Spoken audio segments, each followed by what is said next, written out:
Hello viewers. Ananya journey మూవీలో అమాయకమైన అమ్మాయిగా తెలుగు తమిళ్ మూవీలో గుర్తింపు తెచ్చుకున్న నటి. చైల్డ్ ఆర్టిస్ట్గా ఇండస్ట్రీకి పరిచయమైన అనన్య ఆ తర్వాత హీరోయిన్గా అనేక సినిమాల్లో నటించింది.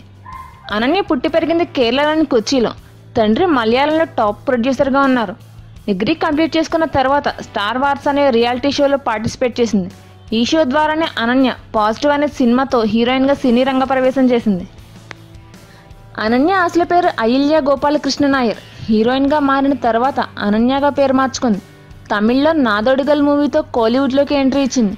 ఈ సినిమా కమర్షియల్గా సూపర్ హిట్ అయ్యి అనన్యకి బెస్ట్ యాక్ట్రెస్ అవార్డుతో పాటు నటిగా తమిళ్లో మంచి పేరు తెచ్చిపెట్టింది. ఎంగే ఇపుతం ఈ మూవీ తెలుగులో జర్నీగా వచ్చి తెలుగు తమిళ్ భాషలో సూపర్ హిట్గా నిలిచింది. ఈ సినిమాలో అమృతగా నటించిన అనన్యకి Filmfare best supporting actress award అందుకుంది. తెలుగులో చేసిన 3 సినిమాలు అయినా అందులో జర్నీ ఇంకా ఆ సినిమాలు 2 అనన్యను తెలుగు ప్రేక్షకులకు దగ్గర చేశాయి. మలయాళంలో అనన్య టాప్ హీరోయిన్గా కొనసాగుతున్న టైంలోనే త్రిచూర్ బిజినెస్ మ్యాన్ అయిన ఆంజనేయన్తో 2012లో ఎంగేజ్మెంట్ చేసుకుంది. కానీ అప్పటికే ఆంజనేయన్కి వివాహం అయి కోర్టు డైవర్స్ కేసు పెండింగ్లో ఉంది. ఈ విషయం దాచి అనన్యతో ఆంజనేయన్ ఎంగేజ్మెంట్ చేసుకున్నారు. కానీ విషయం తెలిసి ఎంగేజ్మెంట్ క్యాన్సిల్ చేసుకున్నారు. కానీ కొన్ని రోజులకే అనన్య చాలా సీక్రెట్గా ఆంజనేయుని తిరుపతిలో వివాహం చేసుకుంది.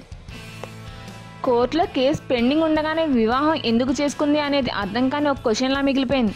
ఈ మధ్యనే మొదటి భార్యతో విడాకులు రావడంతో అనన్య ఆంజనేయన్ ఇద్దరు తమ పెళ్లి అయినట్టు అనౌన్స్ చేశారు. ఓ ఛానల్కి ఇచ్చిన ఇంటర్వ్యూలో అనన్య తాను వైవాహిక జీవితంలో చాలా సంతోషంగా ఉన్నట్టు చెప్పింది.